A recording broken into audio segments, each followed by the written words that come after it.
If the tips of your lucky bamboo leaves are turning brown and your plants are rotting, 99% of the time, the main culprit is water. It doesn't matter if you're growing it in water or soil. Lucky bamboo really hates chlorine and fluoride. The plant absorbs these chemicals from the water and gets stored in the leaves. Now if one or two leaves tips turn brown, you don't need to bother. But if it's spreading, you have to do two things. First, separate the bamboo plants from the vase and clean the roots. Rinse it well with water. After gently cleaning the roots, let it dry a bit. Clean your vase with normal dishwashing bar or powder. As you know that your tap water is containing a lot of chlorine and fluoride causing the leaf tips brown, you need bottled drinking water. I have also gone through this problem. Since I started using bottled water, the leaves have stopped turning brown. Now this problem is fixed to a great extent.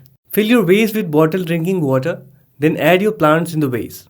Recently I used tap water for the plants planted in the soil and I see some brown tips on the leaves. The second thing we can do is, once the leaves turn brown, they will never turn green again.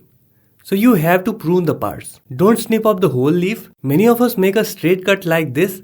This looks weird among the other leaves. So when you're cutting it, don't forget to disinfect your tools with rubbing alcohol first and make a triangular shaped cut. Like this. It will seem like it was never there. This is all you can do. And always remember to use bottled water or rainwater if your tap water is hard.